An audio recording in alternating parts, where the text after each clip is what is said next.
bratty teenagers harassing me at a cafe had no idea I was their new principal. I stopped at the coffee shop next to my new high school before my first day as principal, picking up the box of donuts I'd ordered for the kids in detention. I'd read their files last night and figured starting with kindness might work better than punishment, since it seemed like this school had a real problem with mistreating the poorer students that I was hoping to correct, and fast. I'd dressed down in jeans and a cardigan since I'd changed into my suit at school, and I was pulling up student files on my phone, particularly the ones marked at risk that previous principals had given up on. But then 3 kids in Jefferson uniforms walked in and decided I'd be their morning entertainment. It was clear right away that these weren't the poor kids I was reading about. The first one had a backpack that spelled out Yvonne in rhinestones, and a phone that cost more than my rent. She looked at me pondering the menu board and loudly whispered to her friends, "God, old people are so slow." She's been staring at it for like 5 minutes. She turned to the boy next to her. "Liam, look at her squinting. She probably can't see it without her bifocals." I ignored them and ordered a simple latte, then asked for my box of donuts, figuring I'd just get everything and leave without any confrontation. This cafe wasn't my school. I wasn't trying to be the boss here. But when Yvonne saw the donut box, she burst out laughing. Of course she's getting a dozen donuts. Look at her. She's definitely eating those all herself. She came up right behind me and added, "That's probably just breakfast. Let me guess. You also drive a minivan because you can't fit in a normal car." The third kid, wearing a varsity jacket with Wyatt on it, pointed at my cardigan and said, "She shops at the same store as my grandma, in the plus-size section." While we waited for drinks,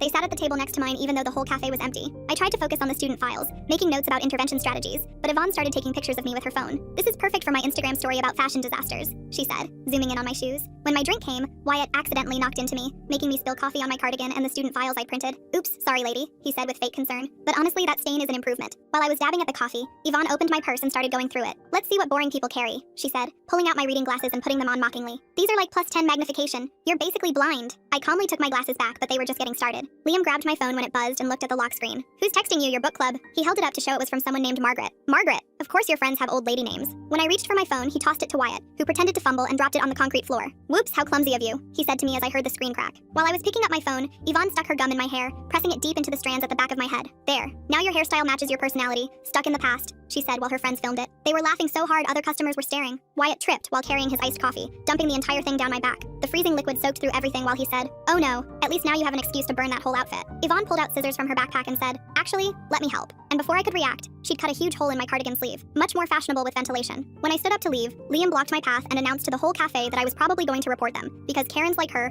always want to speak to the manager. He threw $1 on the ground. "Here's a tip for the entertainment. Buy yourself something nice, like a personality." Yvonne started chanting, car in," and soon they had other kids joining in. As I finally made it to the door, Yvonne followed me out and shoved me hard from behind, making me stumble into the parking lot. "Run along to your boring job," she called out. "I bet you're a secretary or something equally worthless. My dad owns half this town and could buy and sell people like you." She spit at my feet before going back inside to her friends, all of them watching through the window and laughing as I walked toward the school. An hour later, I stood backstage at the assembly in my suit, the gum cut out of my hair leaving an obvious chunk missing, coffee stains still visible on my shirt underneath. The vice principal was at the microphone saying, "Please welcome your new principal, Ms. Turner," and I walked onto the stage. I scanned the crowd and found them immediately in the third row. They were frozen with their mouths hanging open like they'd just seen a ghost. Full story on the channel below.